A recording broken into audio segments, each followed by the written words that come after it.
ನಮ್ಮ ದೇಶದಲ್ಲಿರುವ ರಾಜ್ಯಗಳಲ್ಲೇ ಅತ್ಯಂತ ಶ್ರೀಮಂತ ವ್ಯಕ್ತಿಗಳು ಯಾರು ಅಂತ ನಿಮ್ಗೆ ಗೊತ್ತಾ?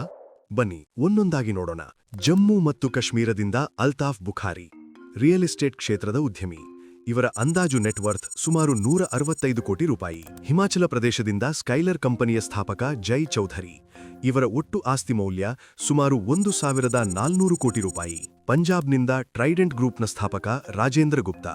ಇವರ ಅಂದಾಜು ನೆಟ್ವರ್ತ್ ಸುಮಾರು 14,000 ಕೋಟಿ ರೂಪಾಯಿ.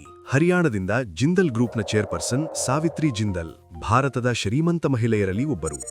ಇವರ ನೆಟ್ವರ್ತ್ ಸುಮಾರು 3,30,000 ಕೋಟಿ ರೂಪಾಯಿ. ಉತ್ತರ ಪ್ರದೇಶದಿಂದ ಆರ್ಎಸ್ಪಿಎಲ್ ಗ್ರೂಪ್ನ ಮುರಳೀಧರ್ ಜ್ಞಾನಚಂದಾನಿ. ಇವರ ಅಂದಾಜು ನೆಟ್ವರ್ತ್ ಸುಮಾರು 16,000 ಕೋಟಿ ರೂಪಾಯಿ. ಉತ್ತರಾಖಂಡದಿಂದ ಪತಂಜಲಿ ಸಂಸ್ಥೆಯ ಸಹ ಸಂಸ್ಥಾಪಕ ಆಚಾರ್ಯ ಬಾಲಕೃಷ್ಣ. ಇವರ ಒಟ್ಟು ಆಸ್ತಿ ಮೌಲ್ಯ ಸುಮಾರು 25,000 ಕೋಟಿ ರೂಪಾಯಿ. ರಾಜಸ್ಥಾನದಿಂದ ಆದಿತ್ಯ ಬಿರ್ಲಾ ಗ್ರೂಪ್ನ ಅಧ್ಯಕ್ಷ ಕುಮಾರ್ ಮಂಗಲಂ ಬಿರ್ಲಾ. ಇವರ ನೆಟ್ವರ್ತ್ ಅಂದಾಜು 1,10,000 ಕೋಟಿ ರೂಪಾಯಿ.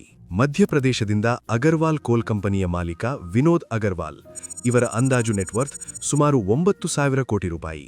ಗುಜರಾತ್ನಿಂದ ಅಡಾಣಿ ಗ್ರೂಪ್ನ ಸ್ಥಾಪಕ ಗೌತಮ್ ಅದಾಣಿ, ಭಾರತದ ಅಗ್ರ ಶ್ರೀಮಂತರಲ್ಲಿ ಒಬ್ಬರು.